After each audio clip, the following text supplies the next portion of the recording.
Okay, good morning, welcome. Thank you for joining today's AWRI webinar. My name is Jeff Cowie. I'm a senior enologist at the AWRI. In the spirit of reconciliation, the AWRI acknowledges the traditional custodians of the country throughout Australia and their connections to the land, the sea and the community. We pay our respects to the elders past, present, and extend that respect to all Aboriginal and Torres Strait Islanders peoples today. I would also like to acknowledge Wine Australia for providing funding and support for webinars via the AWRI Extension and Communications Project. In this session today, we're going to hear from Damien Espinazi-Nandorfi, a senior sensory scientist in the AWRI's research group. His presentation today is on the influence of amino acids and their interactions on the sensory properties and consumer acceptance of dry red wine. Before we make a start, a couple of quick reminders to anyone that's new to the AWRI webinar platform. If you would like to provide a comment, ask a question, click on the Q&A button on the Zoom toolbar, type in the question, click send, and that'll send it through. We'll hold the Q&A session today at the end, but you can put those questions through at any time. A note or reminder that we will record these sessions and you'll get an email with a link to this on AWRI's YouTube channel. For anyone that's just joined, welcome. Today's webinar topic, influence of amino acids and their interaction on the sensory properties and consumer acceptance of dry red wine. It's a great pleasure to welcome Damien. Damien's got 15 years experience selling, making, researching, enjoying wine. He is originally from Canada, holds an honours degree, viticulture and enology from Brock University. He's got a postgraduate certificate in sensory and consumer science from UC Davis. And he's currently doing his PhD through the Cass Food Research Centre at Deakin University. He's investigating the perceptual interactions of wine flavour compounds. His research focuses on key food and beverage compounds, their interactions with sensory properties, consumer acceptance. He's got a strong interest in neuroscience and views the disciplines, I suppose, of neuropsychology as the missing link between flavour chemistry and sensory science. So his research seeks to incorporate aspects of fundamental neuropsychological research with classical sensory and consumer science to help explain everyday experiences with wine or beverages. So it'll be a really good, interesting talk today. So Damien, if you're ready to make a start, I'll hand it over to you. Great, okay, so I'm going to share my screen. And everyone can see that, I assume. Yes, I might use a laser pointer. All right, thank you everyone for attending. So part of this talk, for those of you who attended AWRITC, it's sort of an extended version of that in some ways. But we'll have a lot more time to dive into it because I think I only had 10 minutes to share a little bit of stuff there. So, I'll be talking today, as Jeff said, about the influence of amino acids and their interactions with other wine compounds and how that affects kind of the taste and flavor of wines, and then also how that might relate to consumer acceptance. And then also I'll share a little bit of ongoing research that is just coming out now around this kind of project. So I thought of starting the presentation with one of my favorite quotes from Mark Twain. So it ain't what you don't know that gets you into trouble. It's what you know for sure that just ain't so. And I think that was a big, that quote sort of summarizes, I think, the findings that I'll share, that amino acids probably have quite a large role in wine flavor, and we've sort of missed that over the last couple of years. But before I begin, just to clarify a little bit of what sensory and consumer science is, I thought I'd just touch upon that because sometimes in wineries, we think we're doing tastings, or we're tasting lots in wine shows and things like that, and conducting sensory evaluations. But how that differs from sensory science and consumer sciences is that we apply kind of scientific principles instead of just using our senses to evaluate samples. So sensory science itself is usually defined as a discipline, a scientific discipline that's been around for about 100 years. It came out of psychophysics research or psychology research. And it's basically to design experiments that evoke our senses, so stimulate our senses, and we measure those stimulations and analyze that data with statistics, and are able to interpret things. And you can think of sensory science as kind of the middle ground between the natural sciences and technology, and sort of human behavior and humanities, and how we experience the world. Another way to think of it is that you have chemical and physical methods of measurement, and then we relate that to our sensory experience. Either what we're experiencing in terms of tastes and flavors, which would be sort of descriptive type testing, and then also whether we like something or what our attitudes are towards those flavors, and that would be considered more effective or consumer testing. And usually that would link into marketing. So many companies would use this kind of technique, mostly large food companies and car companies, et cetera. And it's starting to take hold a bit in wine research. So let's dive right in. So just a brief sort of reminder, of course, our senses. So we have the classical ones that we think about, so smell, taste, touch, and mouthfeel, sight, and hearing. There's also a sixth one, which people don't really talk about too much, which is interoception, which are sensing our own internal bodily states, which is something that's quite interesting as well. And a reminder that although traditionally I think wine research has concentrated on aroma as being flavor, that's not really established in the rest of the scientific disciplines, that in neuroscience and psychology, and it's been well demonstrated that flavor is more like a concept, and it's a combination of smell, taste, and touch primarily, but it can also be influenced by sight and sound indirectly. So as I said, flavors are really construct or constructed, or they're concepts that we apply to the world. So we all have this kind of sort of sense that we're experiencing the world directly, and psychologists have kind of a rude term for this. It's called naive realism. And I see it kind of evidence of it in even my own tasting notes, where I'll say something, oh, this is acidic, or that has silky tannins if I'm describing wine. And the point that I guess I'm making there is that we can easily, that is making an assumption that I know what is causing my outside or my internal subjective reality in terms of the compounds that are out there. So I'm making assumptions about the external world, which isn't really true. So the modern view of science at the moment is that we have kind of an objective reality out there, which is the realm of study of physicists at CERN, and then we have chemists studying all the chemical compounds in a product like wine, and then these products then interact with our senses, and those chemical compounds elicit signals, and those signals, electrical impulses, travel through the brain and then construct our subjective reality. So there's sort of a disconnect between objective reality and subjective reality. And I study that kind of interaction. So where that interface is between chemistry and our senses, and then how that shapes our subjective reality. And mostly in wine.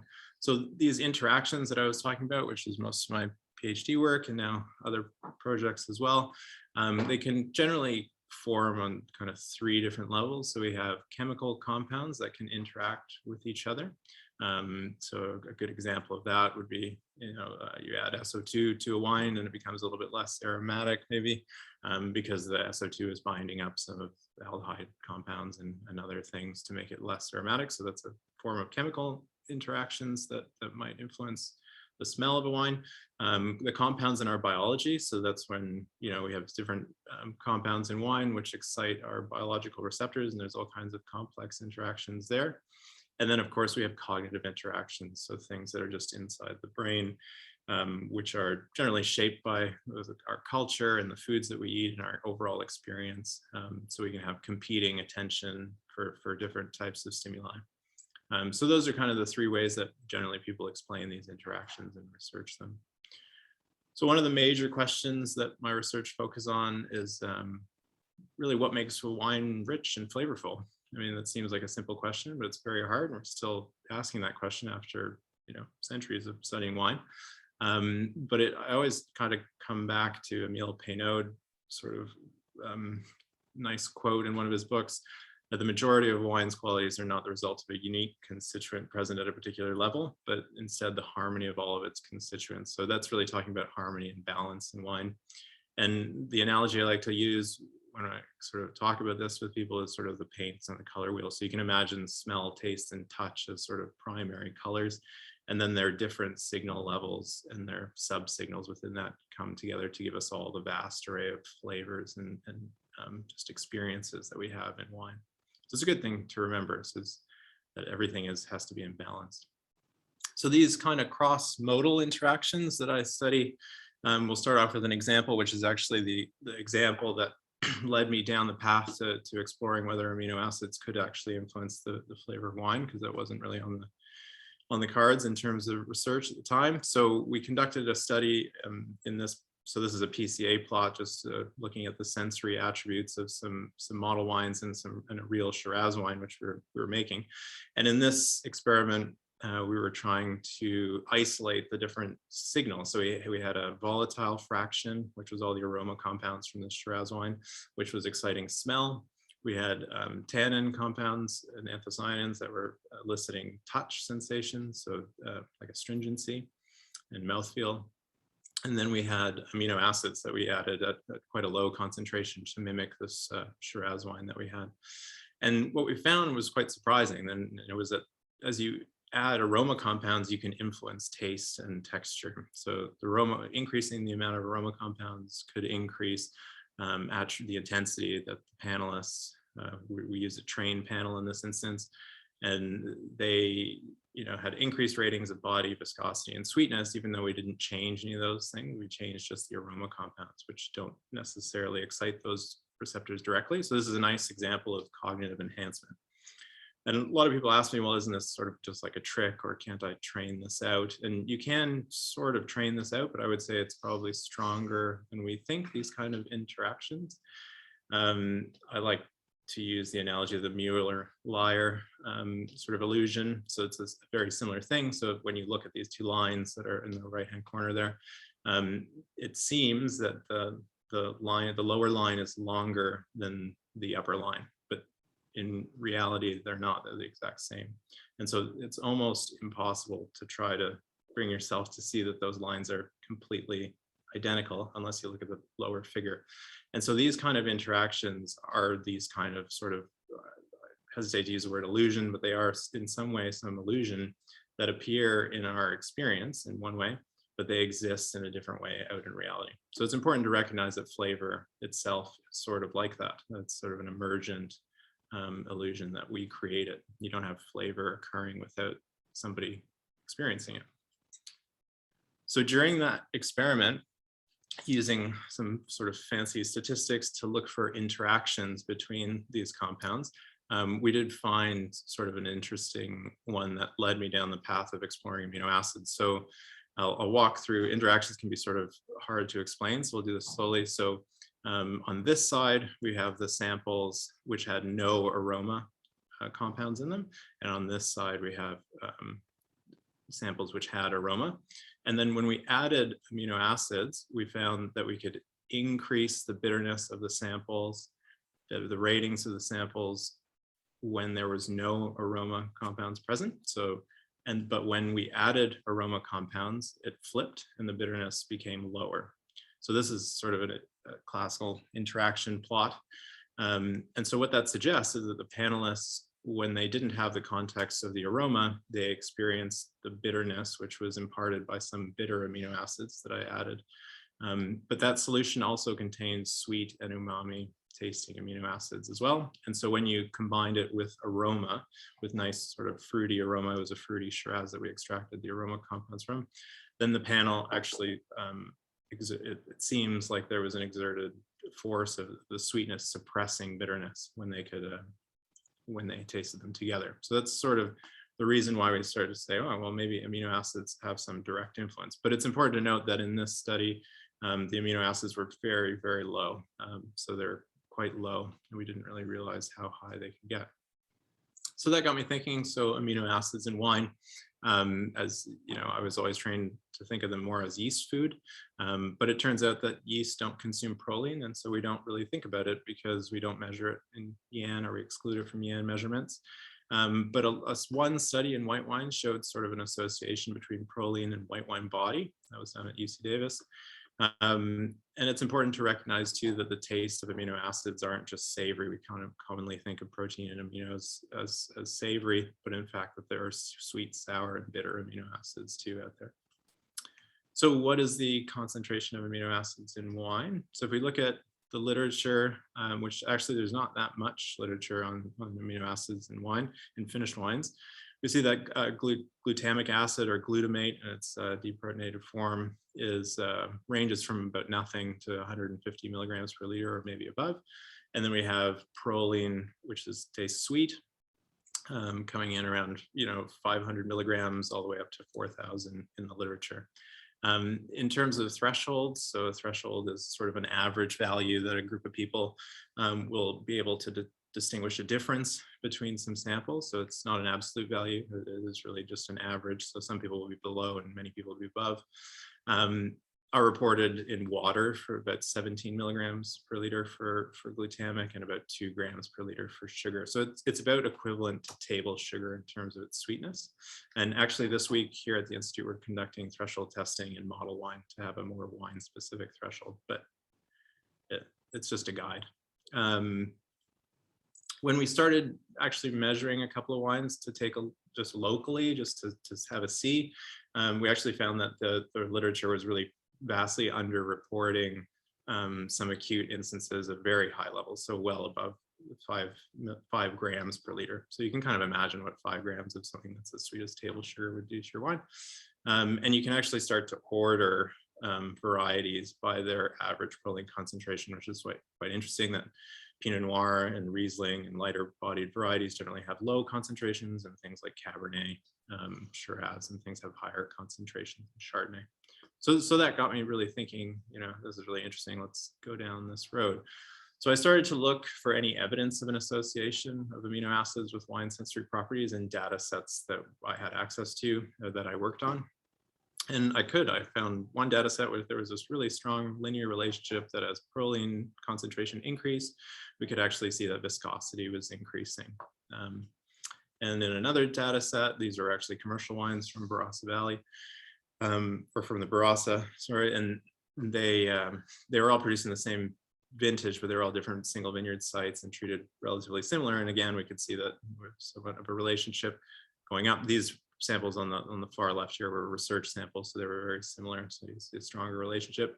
And then we also saw that the relationship sort of ended or fell apart below 1 gram per liter, which sort of makes sense if we just think back to the water thresholds, that it has to be sort of above a certain amount to actually start influencing the sensory properties of a wine.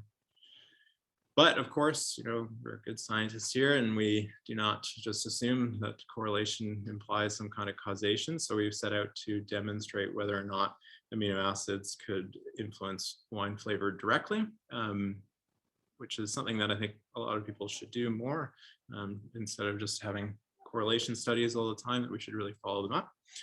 So what we did was we took a wine that was very low in amino acids, and we added proline and glutamic to it in an experimental design, and that allowed us to model it quite well. So we found that adding increasing concentrations of proline, it increased sweetness. So it's not surprising, proline tastes pretty sweet. It also decreased bitterness. So that's a common interaction that we see in many other food products, that bit of sweetness, like you put sugar in your coffee or milk in your coffee, it makes it less bitter. And that glutamic acid imparted a low level of umami, or savory taste, which hasn't really been reported in wines, although we can think of wines that I think anecdotally would be savory, like from the Northern Rhone or some cool climate Shiraz, could be savory. Interestingly, we also saw mouth and textural differences. So mouthfeel, we had astringency decrease as we increased proline concentration, which was quite an interesting finding and something that we're chasing up. It could be cognitive, but it also could be that So the current thinking of astringency as one of the first steps of astringent phenomenon is that tannins in red wine bind to our salivary proteins, and then they precipitate out, and that way we sort of lose the lubricity of our saliva, and so we start to get this roughing and puckering of the mouth. It turns out those proteins that tannins bind to are proline-rich proteins, so it's possible that there's some interference happening at that step or other steps which have suppressed the astringency in this wine. And then also we saw slight increases in viscosity when you add proline. And proline is used as a viscous and non-carbohydrate sweetener in other food products. And of course, we saw probably the largest effect, which was this increase of red fruit flavor. So and that's, again, we're seeing we haven't changed any volatiles, it's the same wine, but adding proline to it, your brain kind of gets this big bump of flavor because it's combining the sweetness with the aroma compounds. So that's one thing, to show something like that in a lab and in a controlled experiment, and adding kind of compounds to a wine. But so we set out, okay, well, what's the practical research application for this? So could proline be used? In our case, we were thinking, oh, what about correcting some flavor deficiencies that are due to, just the change in climate? And we see that in warm inland regions, sometimes can struggle for ripeness, or just how can we use this information? And blending seemed to be the most obvious answer to test this. So what we did was we sourced 3 commercial wines. So the first one was a sort of a medium proline concentration Cabernet Sauvignon. So I think it had around 2 grams per liter. So just around threshold in water. And it was characterized as being quite thin, green, sort of a, more of a bulk wine style from the Riverland. And then we also sourced, again, from the Riverland, a very high proline Cabernet Sauvignon component. At that time, it was the highest one that we had measured. I think it was around 5.5 or 6 grams from memory. And it was characterized by having quite a distinct sweetness, even though it was sugar dry. It was quite viscous, had red fruit flavor to it. So it was very interesting to find that component. And then to test more about the interactions with astringency, again, we found a very astringent and very richly colored Legren. So for those of you who know that variety, it's a Tenturier variety. So it's colored flesh and full of polyphenolics. Was a really interesting wine. And then we blended it all in an experimental design. So these are all our different blends, and we can kind of sort of see the triangular design. So we blended only up to 30% of Legren. Everything else was up to 50, 50 or 100% for the other 2 Cabernets. But I'll show you in the models, it'll be a little bit easier to understand. And so these are the sensory properties that were rated by the trained panel that we had. And so we can kind of see that the blends are sort of an averaging between the different individual components. So from there, we have don't worry about this plot, it's just craziness. So we use statistics to try to tease out which compounds that we can measure actually are most associated with which sensory properties, using a fancy statistical multivariate kind of approach, which is called partial least squares regression, which doesn't really matter, but it's just a way to sort of find relationships. So one of the questions that we asked was like, well, did we see similar results to the causal experiments that I talked about earlier in these real wines? Like, was the effect large enough to be able to show it in real wines? And it was. So we have good predictive models. I don't know why those, maybe you can't see, these are, no, anyway, they're nice straight lines, I promise. And so we saw similar attributes that were influenced in the previous study, again, being directed and well modeled. So because they're well modeled, we can then go and look, okay, which compounds were most related to these different attributes. And so again, we found that our proline-rich samples were all the highest in things like sweetness, viscosity, and also fruit flavors, which was mirroring sort of what we had found in the previous causal experiment. So so a lot of the time, I think this is where many research sort of programs end, that they don't go further. But for this one, we wanted to know just how relevant is this to consumers? How do consumers respond to proline-rich wines? Consumer testing isn't a common thing to do in the wine industry generally, for many reasons. But in this case, we thought this would be very interesting to see how consumers are responding to this different level. And so what we did was at Deakin University, where I was doing my PhD, we got about 126 consumers, and we gave them a sub-select, like all the samples and all the different replicates. So here's the design that you can sort of see all of our design points with the blends. And we got them to just rate in 2 sessions how much they liked either of these wines. And then that allows us to model their overall liking. We had a nice kind of split between genders, and we also had a nice sort of, we didn't have anybody below 18, obviously. And we tried not to have people who are over 65 because they can have smell and taste deficiencies, which are quite well known. So what happened with the consumers? So you can see that the model really looks very similar, that we have our high proline component wines and blends up in the top right hand corner. We have our deficient Cabernet here, and we have our polyphenolic Legrand, or high polyphenol component. And the proline rich wines were the most liked by the consumers on average. We didn't really see much evidence of different clusters of consumers, which is interesting, that people really just overall responded quite positively to these wines. And our most liked blend out of all of them was 85% of the high proline Cabernet with a bit of the 15% of the Legrand total. Unfortunately, our least liked wine was the Legrand. It had actually quite a poor score, probably because it was quite confronting. It was great color, but very astringent and reasonably bitter, but it did have a nice kind of dark fruit sort of aroma to it, but that was not enough to get it across the line with consumers. This is quite a low score for an alcoholic product.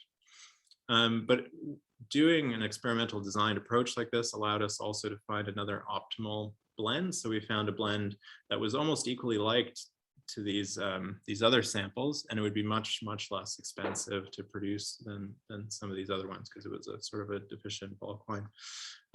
But you could correct these deficiencies quite strongly by managing, I guess, the different proportions of the other blends and going off of the descriptive data to find a blend that really looked a lot like some of these other more expensive to produce wines.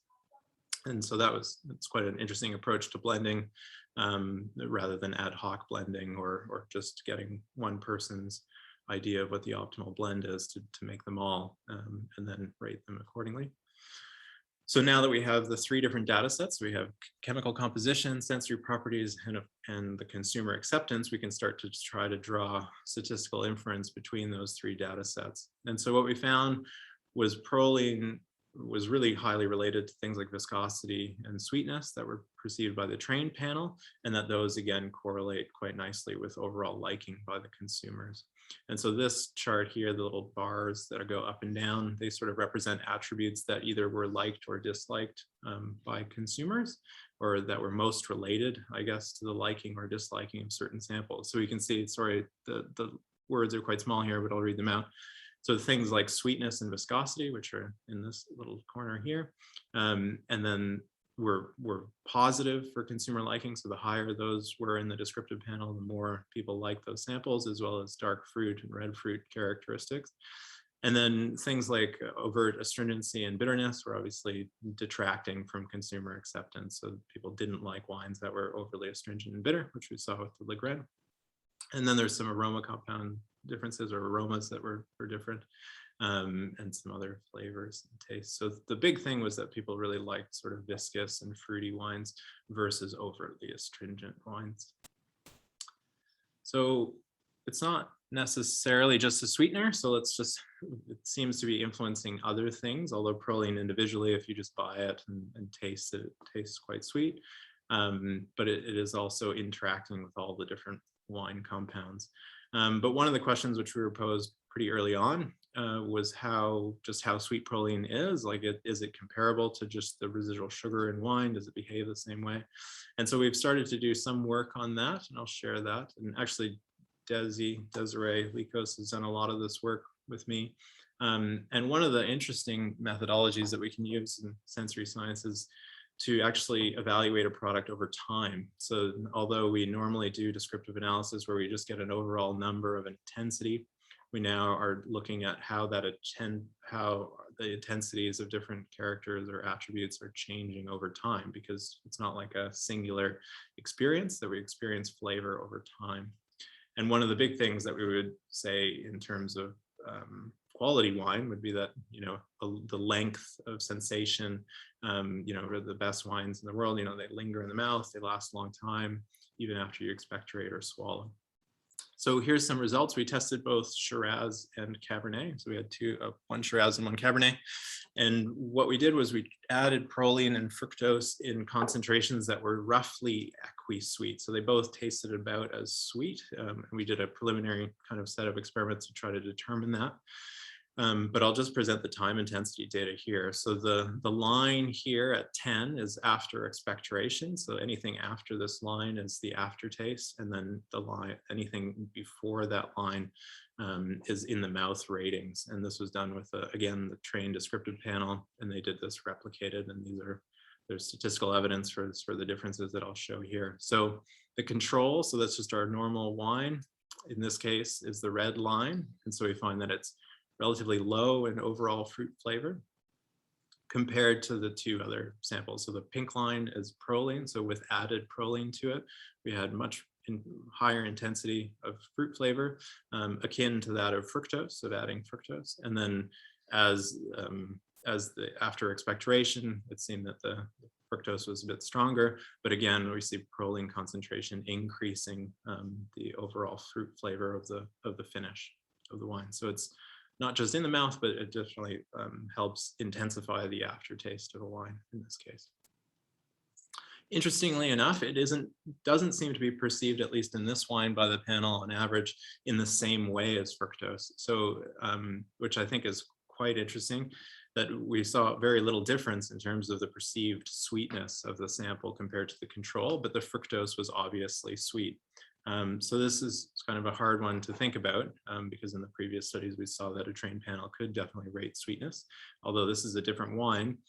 And when we kind of talked to the panel afterwards and did a lot of the training with them, we found that it's almost as if the sweetness of the proline was bound into the flavor, so that it became less identifiable as a sweet taste and just overwhelmingly just more flavorful. So they had trouble distinguishing it, which is quite interesting. It's a psychological effect that's sort of documented elsewhere, that you have this capture of attention into other kind of concepts, I guess I could say, or flavors.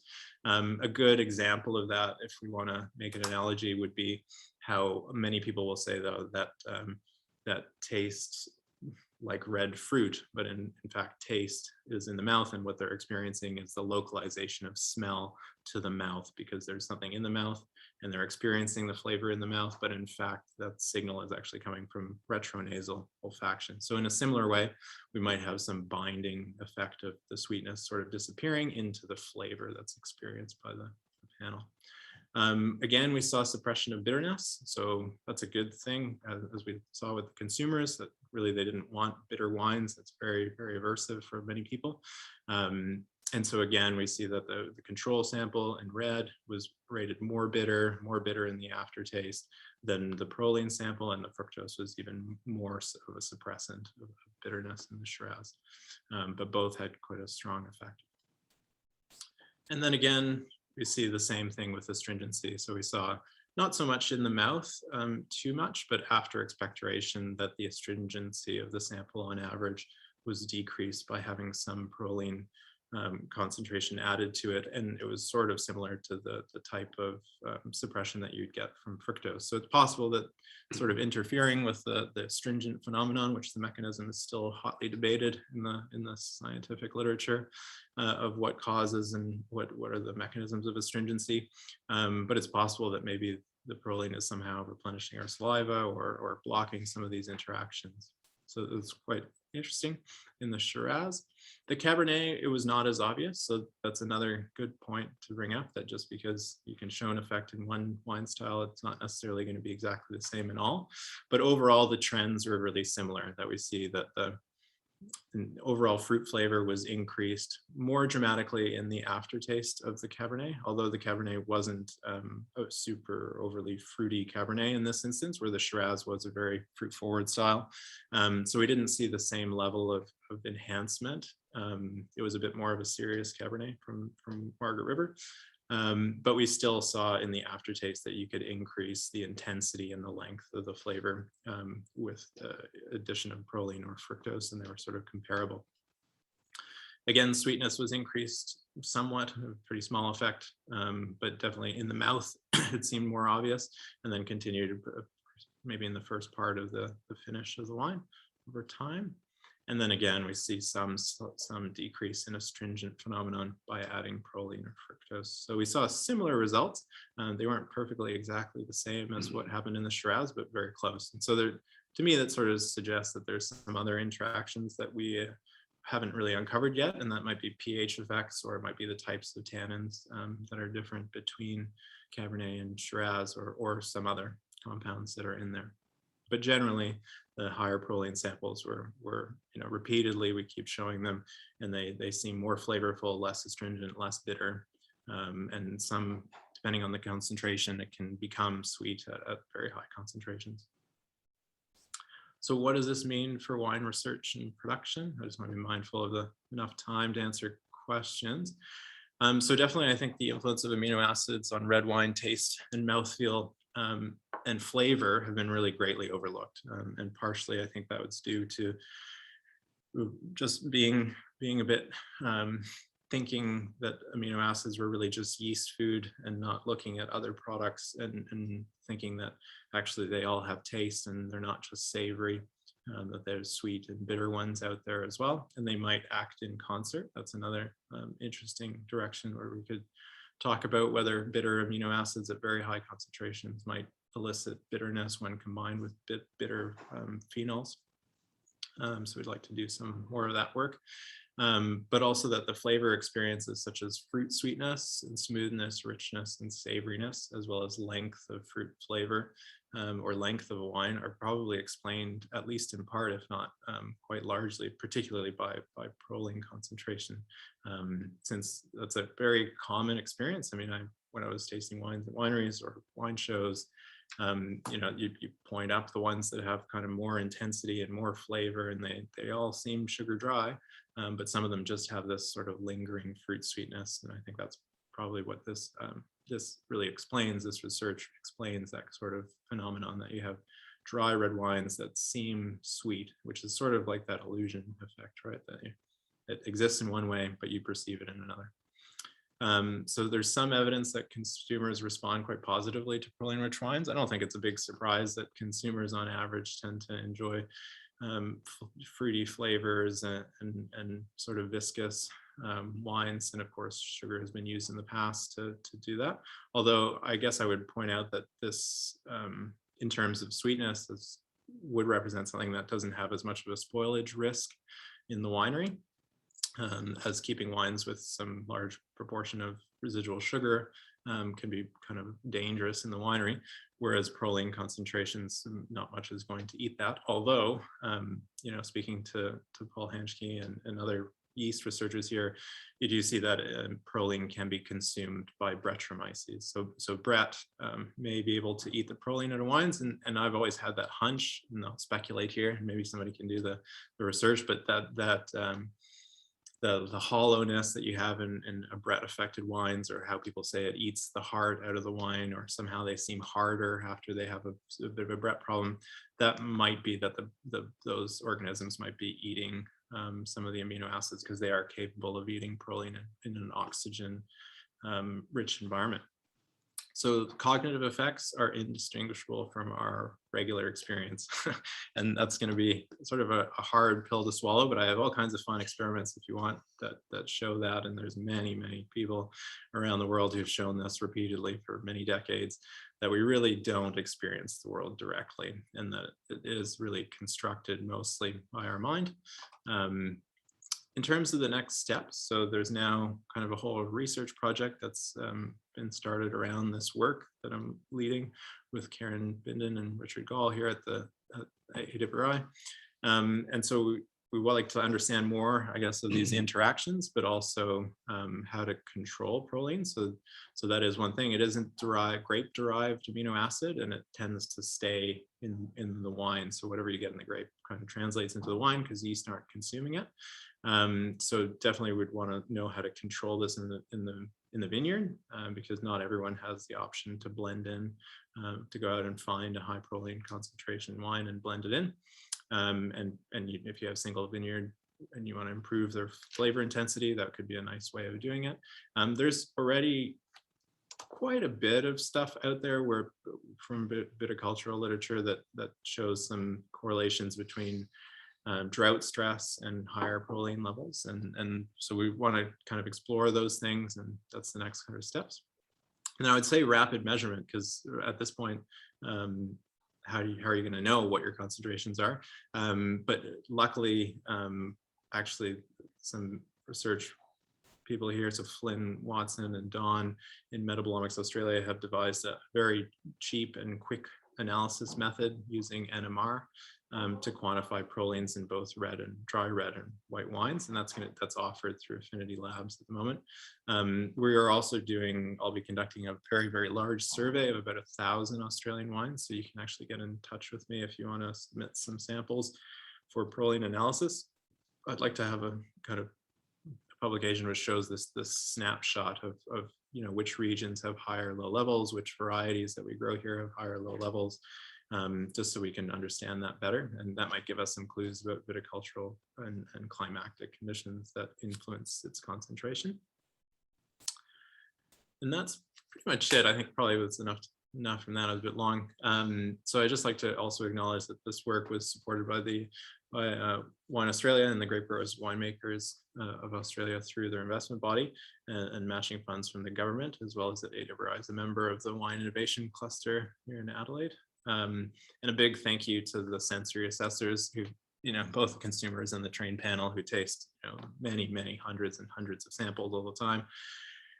As well as all my collaborators here at the Institute, and particularly Rob Shelley, Russell Keast, and John Beckers. Rob Shelley and Russell are at Deacon's Food Research Center.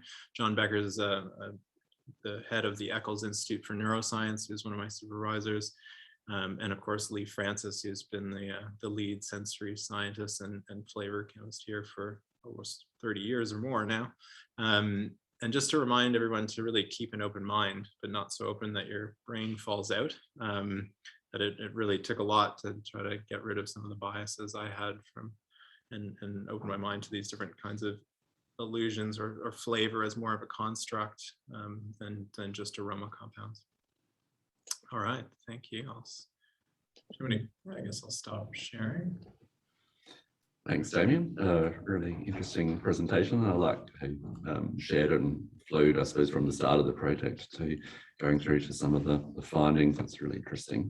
There's a few questions coming through already, but just a reminder to anyone, if you do want to ask a question, at the bottom of your screen should be a Q&A button, so you can just ask a question there and that will send it through to you. There's a few, so I'll try and group them as well as they come through.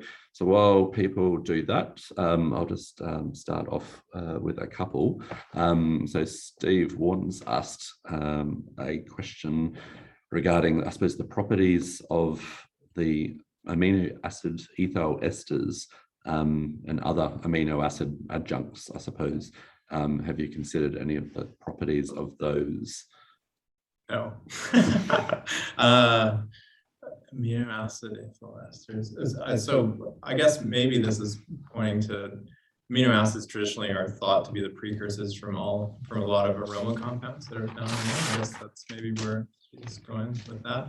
But it's important to note that amino acids, when they're consumed by yeast, change structure quite dramatically. The yeast will cleave off the nitrogenous group and change spit out the carbon backbone, and then that'll get esterified in the wine, and that's what's giving you aroma compounds. So they're not sapid, or they don't have taste, and it's a technical term for whether something has taste. So they get sort of translated from something that has taste at certain concentrations into something that's aromatic when you cleave that nitrogen group off. So I would imagine the nitrogen group is probably important for the actual taste, and the aroma compounds, unfortunately, because they're volatile, are not in a high enough concentration in wines, probably elicit a taste response. Although people have looked at that quite a long time ago. And there is some interest, renewed interest recently, actually, of whether aroma compounds are actually influencing our sense of taste, whether it's bitter or sweet and umami. Because recently in the United States, one of the leading groups there, Manel, has discovered the functioning olfactory receptors that are expressed on taste bud cells. So, but whether they're just structures that are there and doing something else, and they're not probably signaling aroma in the tongue, they would be signaling taste, if anything.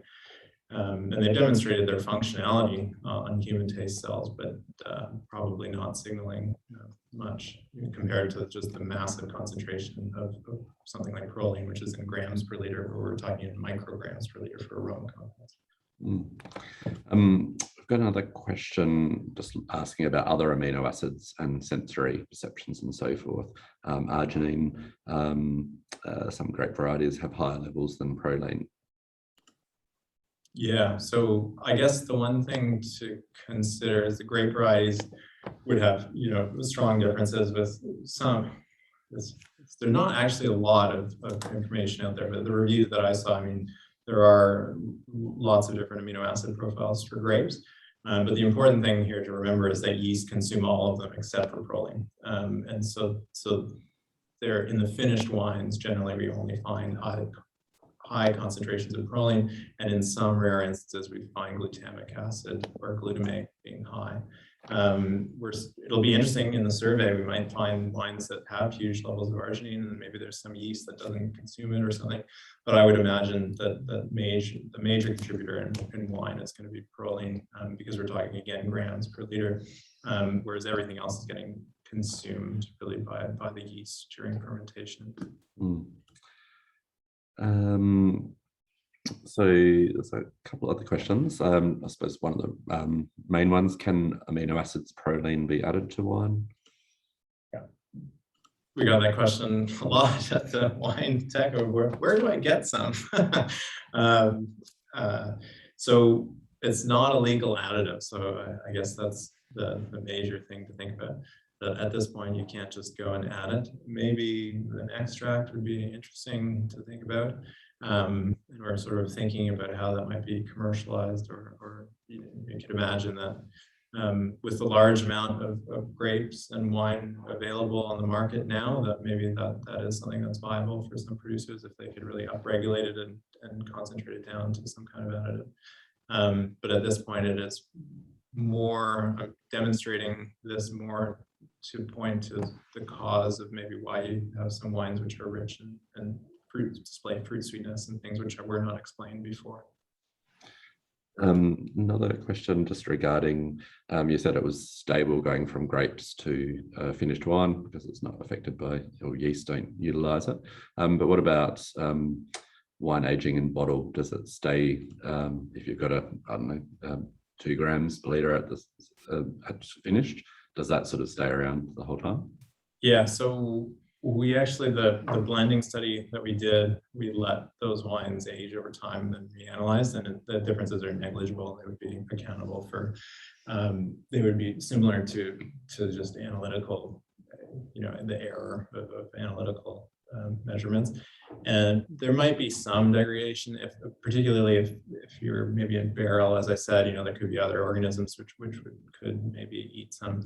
But in a realistic scenario, you're talking about maybe slight fluctuation of milligrams per liter. But when we have 5 grams per liter, you're not going to see that much of a difference. And in terms of samples here that we freeze and remeasure and things like that, we don't see any degradation. They're actually pretty stable compounds in general.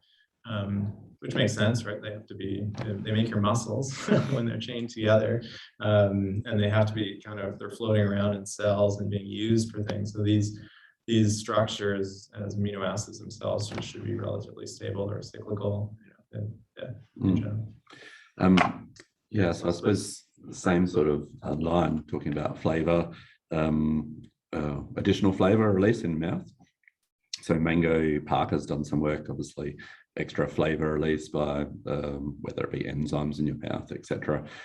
Just thinking Chardonnays and all those sorts of things. Do you think there's any sort of, what's your thoughts on the interactions of maybe that happening, but then interactions with proline potentially as well? Yeah, I think that comes back to that additive, sort of the idea of additivity. And obviously we haven't tested that. We actually did test early on in the first experiments. We did some trial runs where we added amino acids, particularly proline, with glycosides to try to see if that was like sort of an additive effect on flavor. We didn't really see a huge effect, but those are just bench tastings, and we ended up going in a different direction. But I'll speculate that if you have a little bit of sugar and you have a little bit of proline and you have a little bit of glycosides and you have a little bit, then probably you're going to get an additive effect across what you would normally. But it is worth considering that in the case of glycosides, what's happening is you're cleaving a bound aroma compound using the enzymes in your mouth, presumably. And then that's giving you a retronasal aroma boost, right? And that's the classic case with the aftertaste of like smoke affected wines, that you're cleaving smoky aroma compounds, but there are also fruity aroma compounds and everything else. Whereas this is actually influencing sweet taste, which, yeah, it's hard to say which one would be more important, although you would think sweet taste is highly conserved amongst mammals. Whereas our response to aroma compounds is not highly conserved. We have many different receptors. From each person will have a shuffled deck of about 390 aroma receptors in their nose. And many of those will have genetic changes, so they don't actually bind to certain ones or not as strongly to others. So that's probably why the aroma of a wine is quite subjective in many ways. Rather than having much more objective data on things like sweetness and things that are highly conserved in nature. So regarding about additives, I suppose it's more wine styles that use a lot of lees contact and so forth, potentially maybe amino acids, as I suppose you can look at that maybe in your study of different wine styles and so forth.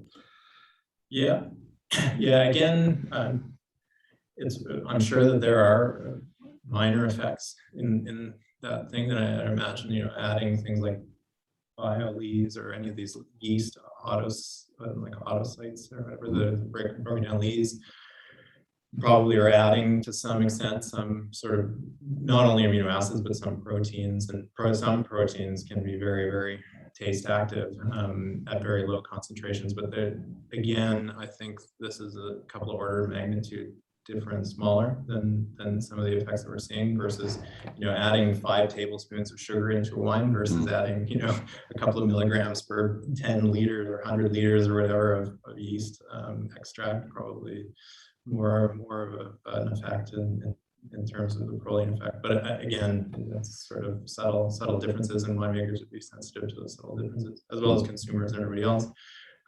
But for now, I think the big low-hanging fruit, to use that term, is really just how do we control this in terms of grams per liter, and then glutamic maybe as a secondary sort of thing, which the ratings were quite low on the savory character, and that's not to discount that effect. And Richard Galton, some work in that area, and I think has a publication in the pipeline about that. But again, the effect is much smaller than the effect that we saw with proline, and it's yet to be established whether that's important to consumers at all, really. But generally, it seems that consumers respond to sweet, viscous, fruity wines. Not surprising. Okay. Rob Gibson, he's asked a question on are there aroma compounds which bind with the proline? Can it be a scavenger for flavour, I suppose? It's an interesting one. I'm sure. So proline is a Zwitter ion, and I'm not sure what forms. We don't really know. There's some speculation about what it's doing in wine. We didn't see any evidence when we spiked proline into real wines and we had descriptive panelists rate the aroma as well. We didn't see any changes, even if you added a huge amount in terms of the wine's aroma. So if there are chemical interactions, which maybe they weren't measurable using a trained panel, and that panel is very sensitive. However, in terms of chemical interactions, where we are going now for sure is to try to understand whether proline is interacting with tannin and phenol compounds. It seems like probably, I'm going to speculate, probably, my hypothesis is that there are interactions that are affecting astringency, and whether or not that's directly binding to tannin. So to me, that experience of where you have a very tannic, colorful wine, which is high in polyphenolic content, and then you taste it, and maybe it doesn't seem as astringent as you thought it might. That phenomenon, I think, is interesting to chase, and that might be explained by having proline interacting with tannins, or somehow interacting with your saliva, or in some other mechanism that's interfering with the phenomenon of astringency overall. So my guess would be that there's something happening with tannin and proline, but we're working on that now to see if there's any binding that we can measure. It's very hard work to do in general. There was a question which probably might come around in that in your study that you're going to look at with lots of wines, but just looking at differences between different varieties, clones of, etc. So yeah. So there's a little bit of, you can actually find some stuff from viticultural studies, and there was a group who did a nice review of all the kind of viticultural studies and also wine measurements, which was actually to see if wine was an adequate source of amino acids in the diet or something crazy. It's not at all. But you can, they did have a nice table there where you can sort of see the different grape varieties and regions and things like that. And in general, the trend is, as I said, that maybe I'm looking at it a little bit in a biased way, but that you could sort of start to order grape varieties in terms of body, and just varieties that you just think are bigger and more powerful, like Cabernet Sauvignon, tend to be on the higher end of proline concentration, versus ones that are considerably like lighter or more delicate. Grenache and Pinot seem to be on the lower end of that spectrum, but that's just an average. And of course, there's a huge already reported, I mean, in the 60s and 70s, they were reporting that there's big differences within a variety as well. And that's probably influenced by just viticultural practices and climate. So it does seem the riper the grapes, the more proline in some ways. And also, I'm sure it's influenced by just fertilization or any of those practices, just how much nitrogen is actually there and available, plus modulated by our drought and irrigation practices is sort of the direction that the current literature suggests that we should investigate. I'll just check with Steve Warren as well if we've answered his question. If we haven't, just patch me through another question. I think you were talking about amino acids formed, or amino acids and adjuncts, I suppose, formed during fermentation itself, an influence there. But also to anyone else, if there's any other questions, just please patch them through now. If not, we'll close up in a second. So I'll just hang on for 2 seconds. Nothing looks like it's active, so if not, we will finish up there. And like to thank Damien again for coming today and sharing his work. It's pretty interesting work, I think you would agree with me. Also, thank you to everyone as well for attending today, joining in on the webinar program, taking part. Also remind you as well that you'll have access to view a recording of this webinar on the Adabra YouTube channel later today. So the next Adabra webinar is on new bomb forecast products, and that's to help manage our La Nina summer. So that will be our 3rd one in a row, which is quite unusual. So if you would like to register for this session, please visit the Adabra website. Thanks again. Thanks for seeing you here today, and we'll look forward to seeing you again next time at the next Adabra webinar.